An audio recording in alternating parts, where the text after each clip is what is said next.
This episode of Geared Up is brought to you by National Car Rental. Take control of your travel experience with National Car Rental's Emerald Club. Visit nationalcar.com to find out more.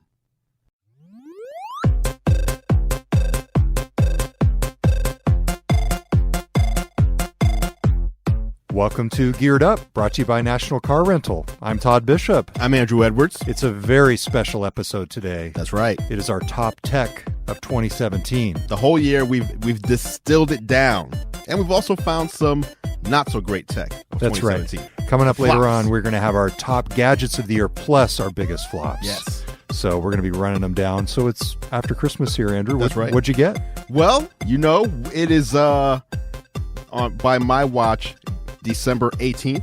Yes. So I actually got a time machine. Yes, sir. Little secret here. We're recording this before Christmas, but you're going to be seeing it after Christmas. Yes. I'm thinking either time machine, transporter, or cloak of invisibility. I'll take any one of those three. That last one, Cloak of Invisibility. Exciting. All right. So without further ado, let's jump right in. Okay. Andrew, it is our top technology of the year. Gadgets, hardware, all sorts of devices. We've seen them all this year. Yes. On Geared Up. So we're in a very unique position to claim the winners. Absolutely. Before we jump in, let's remind you to subscribe to Geared Up. Yes, we're everywhere. That's right. You can find it on Apple Podcasts, Google Play, Stitcher. But the easiest thing to do is to go to geekwire.com/gearedup. Mm-hmm. And you can find everything there. You can also subscribe to the live streams at facebook.com/geekwire or youtube.com/gearlive. That's a great way to get a behind the scenes view Yes. of the show each And week. to see us, to actually see us. That's right. All right. So with that, let's jump in. It is time for our top technology of the year. All right, I'm scared. Let's see. Okay. Number one. This Number is Andrew's pick for the best TV of the Best year. TV, yes. What is this TV? This right here is LG's line of OLED TVs. So OLEDs are cool because they don't require backlighting. The pixels themselves light themselves up, basically. So you get these super thin TVs. OLEDs have been very expensive. The technology is very impressive when you look at it. But again, it's been so expensive. They've been like, $8,000, $10,000 for these TVs. Now you can pick up an OLED TV for, $1,500 to $2,000. And even if you get one of the lower models, because they go by letter, so it's the B, C, D, E, F, G series, all these series, they get more expensive as you go up the line. But what you're paying for is like better speakers or better remote control. You're not paying for a better panel because the display is the same across the board. So you can get an inexpensive TV that'll probably be the best picture you've ever seen, 4K, high dynamic range.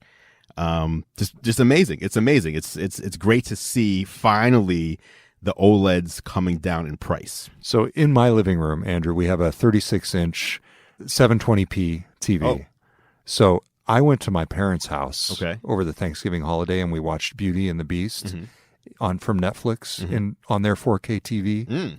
I have to tell you, my wife and my daughter and I, we sat there, our jaws dropped. Wow. So I know the OLED TV Yes. is even a step above Yeah. many of the other TVs that you might get at 1080p or whatever. Absolutely. I mean, so wow, it's stunning if you haven't seen one of these TVs or just sat there and watched it in a living room as opposed to like a showroom at a Best Buy or something like the that. showrooms, they blast the color. They have it's not the same. You put it in your house in the environment you typically watch content in. And the cool thing about OLED, the best part is the blacks are truly black because again, there's no backlight. So every other TV, just to give you some background, to light up the TV, there's lights inside of the panel. So if something's black on the TV, there's still a light behind it. With OLED, the individual pixels can be just turned completely off. So it's as if when the TV's off, that's what it looks like. So if something's supposed to be black, it'll be truly black. And so you get this infinite contrast. So it's amazing. And so you said you had a 36-inch 720p TV. Are you going for the upgrade? Well, what's going on? We've got a nice little place where it fits in our house. We're very practical, That's Andrew. it. I drive It a fits 2007 right Camry, my 36-inch 720p TV. It fits perfectly. So I don't know. We're just going to keep on living in 2007. All right, I let's think. go to your parents' house whenever you want to watch right. something. So that is item number one in our technology picks Yes. of the year: the LG OLED 4K TV. That's right. All right. let's move on. What might you want to use with with look at your this. OLED TV? Absolutely. This is the new Xbox One X. Yeah. Pick number 2. Yes. Of the consoles, why did you pick this? Because there are others, and we might have one coming up later on in the show, but what about the Xbox One X made it on your list? Well, the thing with this one, and this is my perspective, and I know there's other perspectives out there. For me, when I have a nice TV and a nice sound system, I want the best content to be displayed on it. So right now, there's no better console as far as visual and audio than the Xbox One X. If you want that experience where you get true 4K, the high dynamic range and all that, the Xbox One X is where it's at. I've been playing. I also own, just for the record, I own a Nintendo Switch. I own a PS4 Pro. So all the main consoles that are out there, I do have in my house.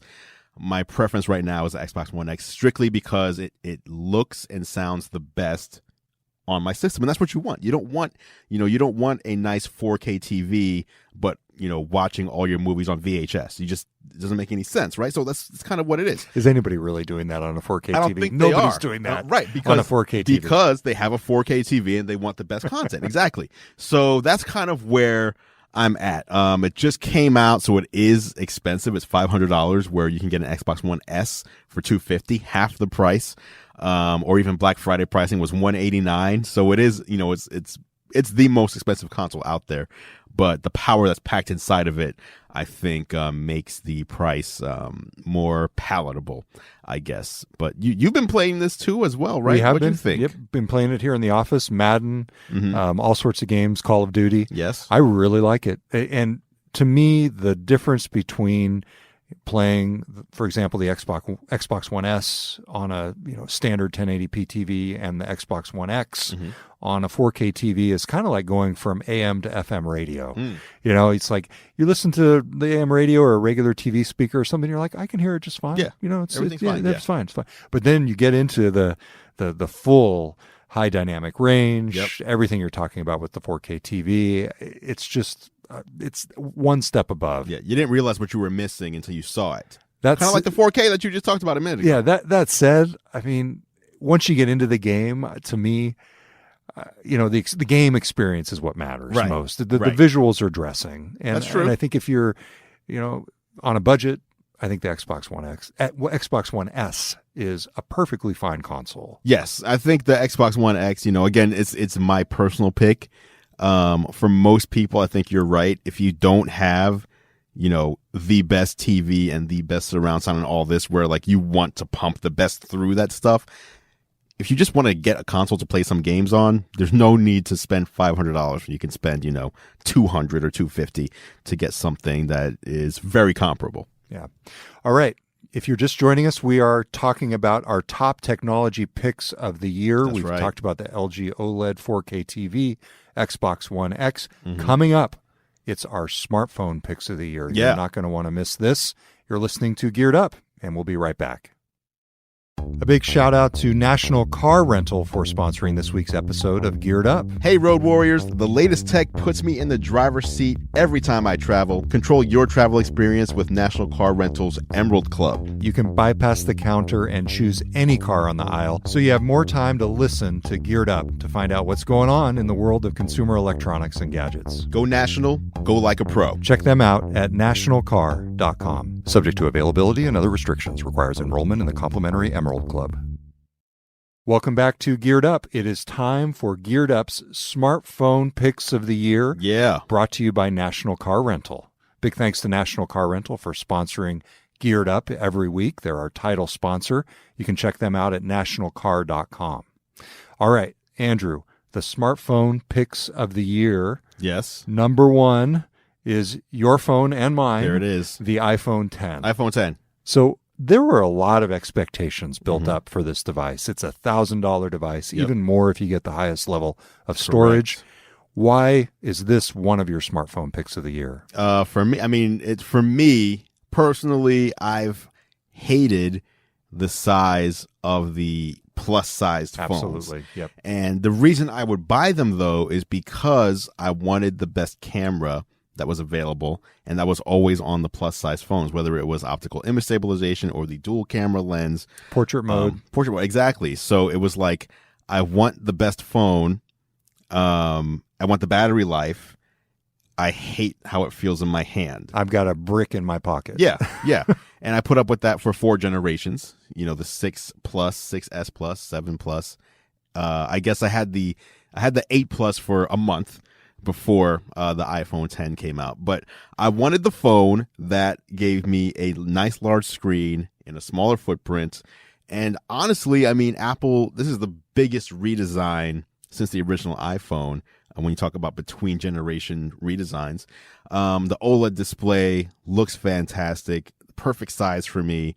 And ultimately, like, I want to go with what Apple, if I'm using that phone, what they see as the future versus what they see as this is the best of the last generation. This is the penultimate phone that we can make, which would be the 8. I think they perfected that form factor with the 8, but we'll never see that form factor again. It's time to get rid of the home button, get used to the gestures and all that with iOS. And so I think that's my pick. Phone of the year. Phone of the year. Absolutely. Wow. Okay. And we've got 3 others to talk about, but in terms of the number one, this is your smartphone of the year. I think gesture-based navigation, we're going to start seeing bleeding over into other phones as well. I will say that the gestures and the UI were the big surprise for me. I got this phone for the exact reason that you mentioned. I wanted the screen size without the phone size. Yeah. And the ability, though, to navigate with the thumb swipe instead of the home button. I go back to my wife's phone and I'm trying to use it, and I literally, it takes me a couple seconds to remember, how did I get around this thing? Right. Because you're switching from swiping up, touching from the screen. Yeah. But it really is a difference because it's multiple modes. It's a button press on a hardware button is a completely different place to me than a swipe up. And if all of the motions that navigate the UI are simply swipes on the screen, it becomes sort of the same plane in your mind to me. Very and you're fluid. not switching back and forth. It's subtle, but it's very meaningful in terms of how to interact with your phone. I agree. Great cameras on this phone as well. That's not to say there weren't other great phones out there, though. I think we're about to go into our next pick. Let's talk about this one. This is the Samsung Galaxy Note 8. That's right. This was a comeback story. Yeah. In fact, it's probably the smartphone comeback of the year because, as you remember, the Galaxy Note 7 was the one that blew up. Caught fire. Yes, and then they re-released it, kept catching fire again, canceled it. The Galaxy Note 7 was a mess, and Samsung acknowledged it right before they released the Note 8 at the event. They talked about, they apologized and all this, put out the Note 8, and this phone is packed with technology. I mean, this is one of the best phones you can put in your pocket, if it fits in your pocket, because it is big. This is one of those phones that's very big.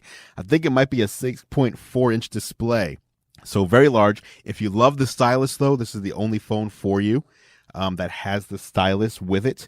The software is Android. Battery life's great. Camera is fantastic as well. Again, you can't go wrong. Like I said, the iPhone was my smartphone of the year, but if you like Android and you pick up a Note 8, you are not going to be suffering in any, by any stretch of the imagination. You were within 1/10 of an inch, 6.3 inches. I just 6.3 inches versus 6.4. But that is a giant display. Giant display. And it's an impressive display, but it is a large phone it's almost like it's a niche phone because it's also one of those almost $1,000 phones. But with the stylus and things like that, it has features that it's targeted towards a certain type of user. And so if that's not something you need, then you can go with the Galaxy S8 or S8 Plus, get it for a little cheaper, drop the stylus, and still have, 90% of what the Note 8 offers. Got it. So that's smartphone of the year number 2, number 2. Samsung Galaxy Note 8. Next up, another one of your picks, Andrew. 5T, yeah. This is the OnePlus 5T. So what is this? I've actually never heard of this phone before. Yeah. Most average people out there, the average consumer, doesn't know what OnePlus is. OnePlus is a company that makes inexpensive smartphones with flagship features. So they used to call themselves, I don't know if they called themselves or someone called them, the flagship killer. What you would have is a $300 to $500 device, depending on which year it was, that would compete almost line for line with an $800 or $900 device. So OnePlus 5T, $500, $499. If you're considering picking up a phone and you don't have a lot of money, or you just don't, even if you have a lot of money, you just don't want to spend all that money on a Samsung device, pick up the OnePlus 5T. Great camera, great screen, great, like pretty much great everything. And it's hard to go wrong with it. Dual cameras on back, all that stuff that you expect from a flagship phone, you can get for $500. It's interesting. We've seen this trend where the Android phones in particular are taking on the characteristics of high-end smartphones, even at budget prices. That's right. We saw this with things like the T-Mobile Revel and, Yes. and others like that. So really good trend that I think is a nice counterbalance to the sky-high prices that we've seen on iOS with the iPhone 10. Not just iOS, but also the flagship Android phones as well, like the Samsung phones. Like those are very expensive phones. And if you can get away from, wanting to have a brand name, you can get a great phone. Even if you've never heard of this phone before, this is a fantastic phone. And for $500, it's hard to beat it. All right, so that is the OnePlus 5T. It is our third smartphone of the year. Let's now go to the fourth. There it is. Pixel. This is the Google Pixel 2. Pixel 2. So for people who haven't really followed Google's smartphone hardware, because I think this might be more of an Android thing where people really pay attention to this, what's unique about the Pixel lineup? Well, first of all, the Google Pixel 2 is the best smartphone camera of the year. Anything you point this camera at and press the button to take the picture, it's going to look fantastic. Whether it's a person, whether it's some vista somewhere, no matter what it is, this camera is fantastic. Google has cornered the market, and I don't know how people are going to catch up with machine learning. So Google knows, because everybody's uploading their pictures to Google Photos, right? So Google knows, for example, if you have iPhone or Samsung, you take a portrait mode photo, let's say of a glass of wine, right? So the glass is see-through, so it's hard to tell where it ends and the background begins and all that. You'll have weird blur effects, and it's not really knowing. You take it with a Pixel, perfect, because Google has so many pictures of glasses of wine or whatever in their, in their database. Database, exactly. It knows how to optimize it because it has so many of these. Whereas, Samsung probably has none. No one uploads pictures to Samsung. Apple has iCloud photo library, but they're also very much about privacy. So they're not mining your photos for that data. So this is one of the more positive results of Google doing all that data mining, is that you take a picture of something, it knows, okay, here's another similar picture of this thing. We know how to optimize this to make it look great. And it's amazing. Google is able to do portrait mode photos on the front and back from a single lens. It doesn't need the dual lens like other phones need. It does it with one lens, and it does it better than phones with two lenses. So, but aside from all that, this is Google's play for, I think, the average person. Like, this is their iPhone. All the other phones kind of have a niche about them, and this is our general phone for the average person who wants a smartphone on Android. Great features, fair price. Starts at about $599. $599. With a camera that is hard to beat. Those are four great smartphones. That's right. Was it really like one of the best years ever for smartphones? Oh, yeah, by far. Yeah. I mean, this phone, again, you have, the Pixel, amazing.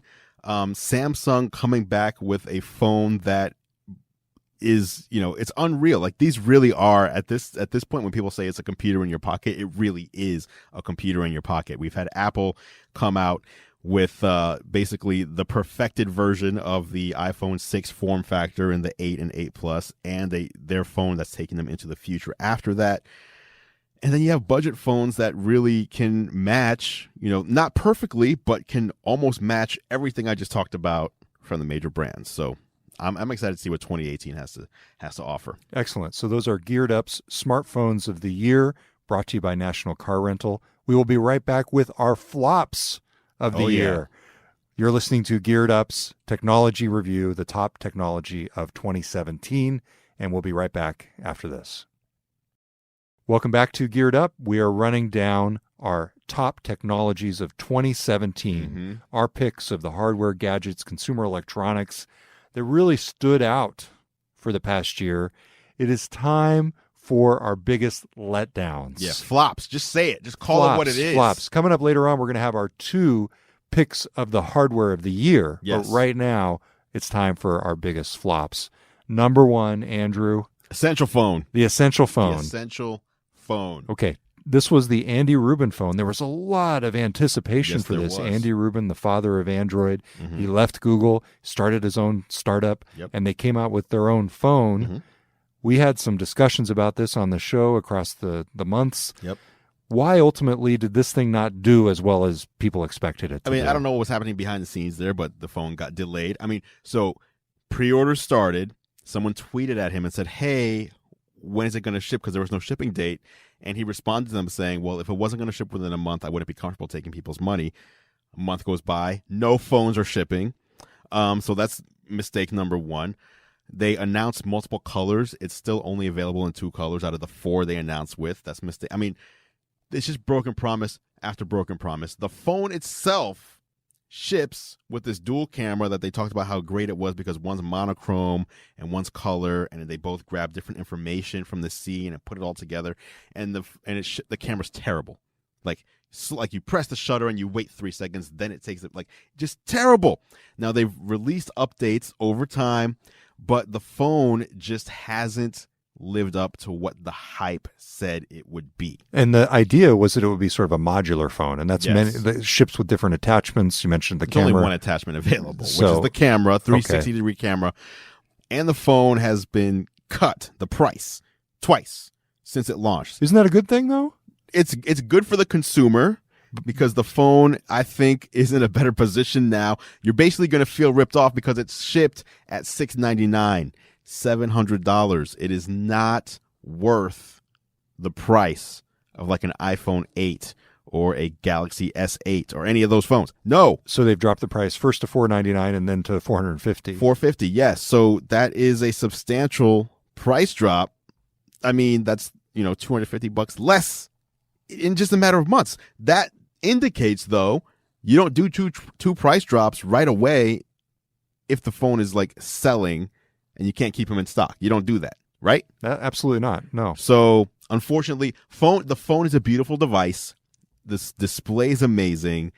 They really need to kind of get the company, the manager, do things properly. If you say something's going to happen, make sure it happens the day you say it's going to happen. Don't have broken promises. Don't have people waiting for stuff. Now, Andy Rubin has gone on a temporary leave from the company. Yes, he's back. Okay. He's back.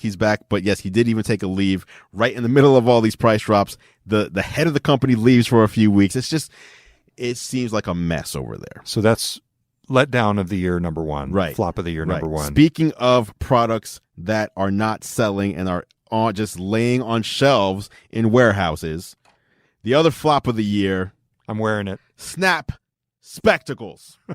All right. So this was a device that essentially works in conjunction with the Snapchat. That's Snapchat. Right. Snapchat app. The Snapchat. Yeah. Right. So you put these glasses on. It has circular cameras. You can take 10-second videos in circular videos with them. So anything you're looking at, you're getting pictures of when you take your phone out. I think they launched it the wrong way. It was sort of a scarcity model. They had them in their vending machines. Right. They were just in specific spots around the country. Which is cool for a little while. I'm not against that way of launching, but to keep doing it for multiple months, then people are like, "Oh, I can't get it. All right, I'm done with that." Moving on. Yeah, if it was just like that for maybe 10 days, the first 10 days a different city had it and then available everywhere, okay, it would have done better. The other thing, though, Instagram has been taking over all of Snapchat's features, stealing them, if you want to use that term. They've basically made a Snapchat clone inside of Instagram, and people have started shifting over. Yeah. Why do I need to use Why do I need to use Snapchat if I use Instagram anyway? And now they have all the Snapchat features there as well. Why should I use Snapchat? Some people are thinking that. And then if that's the case, why would I buy spectacles? So this is interesting in part because Snap essentially rebranded itself to Snap Inc. and positioned itself more as a camera hardware company than as a maker of an app. And the only camera they've released is this. Yes. So where does Snap go from here? I don't know. Yeah. They're still they just announced a massive redesign for Snapchat that's coming soon. But that is back to the app. That's not hardware. We haven't heard anything from them about what other hardware they're going to be doing, and I don't know. I think they're struggling right now. I think they're scared. What is Instagram going to do? And I don't know, that maybe they need to be purchased by someone because I don't know. I don't know what they do with this. Okay. They have warehouses full of these. I mean, was it hundreds of thousands of these that are unsold? There's a lot. There's a lot of these that are unsold. That's money they spent on manufacturing that no one is buying. Yeah. All right. Terrible. All right, Andrew, those were our letdowns of the year. Yes. It is now time for the top technology of the year. The complete opposite end of the spectrum. That's right. You've got to pick, The and best. I've got to pick. So these are devices that really changed either the way we game or live our lives or essentially interact with the rest of the world in my case. That's right. So, gadget of the year, Who's going number first? 1. I'll go first. All right. The Echo Show. Echo Show. Amazon. That's right. So this device, for me personally, was a game changer. I think the Echo came along, and there was a groundswell, recognition that, hey, having an assistant in your home, a voice-based assistant you can interact with, is game-changing. For me, though, the real change came when they added the screen. And the ability to have this device in my house, it was easy. It's easy to walk past the Echo every day and not think about it. But when you have this thing here, the Echo Show, essentially prompting you, you walk by nonstop. it gives you little reminders. Hey, try this, here's a headline. It's there. You can do video calling, even just some of the basic Echo functions, like the ability to get music lyrics. I mean, it turns into a little karaoke machine. You finally know all the lyrics for those songs that you might sing, or the new songs that might be being played on the radio. What are the commands you use the most at home on your Echo? Timers, still. We still do a lot of timers. A lot of timers. We do. I thought you were an Instant Pot guy. You don't need timers for that. That's true. We cook a lot of different things. That should have been your gadget. Yeah, exactly. Yeah, Instant Pot. Yeah. I don't use the Instant Pot as much as I thought I would, honestly. Okay. So maybe that was one of my letdowns. But we listen to a lot of music. Okay. A lot of music. Whereas before we had a Bose with iPhone docked into it, an iPod docked into it. And it's not the same as being able to call out with your voice, see it on the screen. We're doing a lot of smartphone controls or smart home controlling with this device. I recognize it's just a step up, an evolution from the regular Echo. But for me, the addition of a screen is the game changer that makes the Echo Show my pick for gadget of the year. It's worthy of that. I mean, I have the Echo Show as well. And the same thing, like, as I said in the past, the regular Echo devices, I buy them. I'm excited about them. I don't notice them. I forget they're there. And then when I do notice them, it's like, oh, let me think of something to ask it. I'm like, I just think of some random trivia question just so I could use it because I spent money on it. I better get use out of this. Echo Show is always showing you, hey, here's a headline. Ask me more about this. Yeah. And that kind of just reminds you, and it's cool to just say, hey, tell me about that story. It's crazy. I'm sure that the engagement stats that Amazon tracks with the Echo, I'm sure they know. They could look in and say, users engaged with this device this many times a day on average. They've got all that stuff. Yep. They may not have it down to the individual user, or at least they may. Hope not. Yeah. But I'm sure that the engagement with the Echo Show overall as a population is much higher than with the non-touchscreen. Oh, yeah. I think you're right on that. All right. So that's mine. Claire, can I have this pouch? Thanks, Claire. What is this? This is my gadget of the year. My gadget of the year. There it is. There it is. All right. Yes. Let's unveil it. It is the Nintendo Switch. Nintendo Switch. Yes. The Nintendo Switch. This is my favorite tech of the year because there's never been anything like this ever in the history of tech, at least in its product category. There's been the Nintendo 3DS, Game Boy, etc. Let me put this right here. Let's display this guy. There's been the Nintendo Game Boy, 3DS, Game Boy Advance, all that. Portable gaming, right? There's been home consoles, whether it's the Wii, Xbox One X, we talked about earlier, PlayStation. There's never been a full console that you can play at home, and then when it's time to go, you just lift it up and take it. And your gaming experience goes with you. Then you're playing the full games. Right. There's no compromise. Like, that's the best part. When they announced the Switch, I was like, okay, so you're playing Zelda at home on your TV, and then when you remove it, you're playing like a Super Nintendo version of Zelda or something. Like, that was my idea. No, you're playing the full experience either way, which is crazy. So now you're on the go, you're playing your games, and then you see someone, hey, Todd, what's up? And it's like, hey, Todd, here, you take this controller, I'll take this controller, and now we're both playing a 2-player game. And this, like, that's crazy. Yeah. It's still crazy to me. 9 months later, it still blows my mind that this is a real product because it's such a smart thing. It's a smart way to make a game console. No one's thought of it before. I'm sure when people first saw it, they were like, that's never going to work. Or, using it like this is so tiny, no one's ever going to want to do that. But it actually all works, and it works very nicely. $300. Unlike the Xbox One X, your earlier console pick, this thing is somewhat affordable. Somewhat affordable. And the other cool thing about the Switch, because ultimately, when you buy a game console, it's about playing games, right? Yes. They launched with The Legend of Zelda, Breath of the Wild. It gets rated as like one of the top 1 or 2 video games ever released, right? So it's rare to release the best game of all time. About 8 months later, they released Super Mario Odyssey, which is now like on par or beating The Legend of Zelda Breath of the Wild. So it's like, hey, Nintendo just released the best game of all time. It's going to be a long time before someone beats that. And then Nintendo's like, okay, hold my beer. And Nintendo beats their own thing in the same calendar year. This is crazy. It's really interesting to me as a symbol of Nintendo's resurgence and just the way that fortunes can turn so quickly in this industry. If you looked at Nintendo after the release of the Wii U, I think a lot of people were counting them out. Absolutely. Questioning, hey, is there even going to be another console generation from Nintendo and others? And now you have this, and really they've proven so many of the skeptics wrong.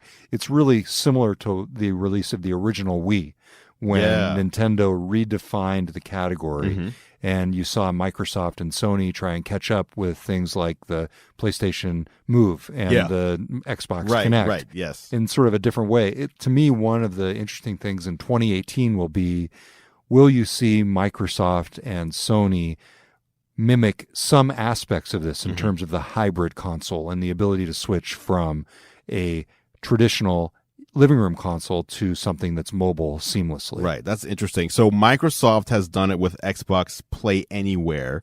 So if you have a PC, a laptop, you can play many, not all, but many of the Xbox games. If you buy the downloadable version on your Xbox, you also get the downloadable version included for your PC. But in a seamless way. It's not the same thing. No, I know. It's not the same thing. But honestly, they could have the potential, though, Microsoft, to use that technology to come out with more of a seamless, integrated living room to mobile hardware solution. I think what Nintendo did was, they surprised everyone. A lot of times, most people don't realize this, but let's say Samsung announces a phone in August and Apple announces a phone in September. And Apple announces 3 features that Samsung announced. And people are like, oh, they copied those 3 features. Right. There was no time for them to copy. There was no, that 1 month period, everything's locked in months and months and months before. So when Nintendo announced this, I think they caught the industry by surprise to where Microsoft or Sony didn't have anything like this in the pipeline. And if they do now, it's going to take a few years for us. It's not going to come out in 2018. So for this market, I think those other 2 are really focused on the home console system, powerful consoles, amazing graphics, and there is obviously a market for that. The best games, no compromises there. The Switch, not the most powerful console. You're not going to get the best graphics here. There's no 4K, but it's the first time you can play full video games portably anywhere you are. So there's never been anything like this. It totally caught me by surprise. I was expecting something stupid when they said, okay, we have our big announcement. I'm like, okay, roll your eyes. What's going to be the follow-up to the Wii U? And it was great. So that's the Nintendo Switch. Andrew's pick for Hardware of the Year. Yes. Mine is the Echo Show. Lots of great stuff on here. And frankly, if you were disappointed by any of your holiday gifts, I think we've just given you your own personal shopping list. There you go. Of things to go out and check out. Return all that. Keep the gift receipt and get this stuff. All right, good stuff. Hey, thanks for tuning in to Geared Up in 2017. We've got lots of great stuff in store in 2018. I'm looking forward to it. Until next time, I'm Todd Bishop. I'm Andrew Edwards. Thanks for watching and listening to Geared Up. Thanks for listening to Geared Up, the weekly tech and gadget podcast. Check out more of Andrew's reviews at youtube.com/gearlive and follow all of our coverage at geekwire.com.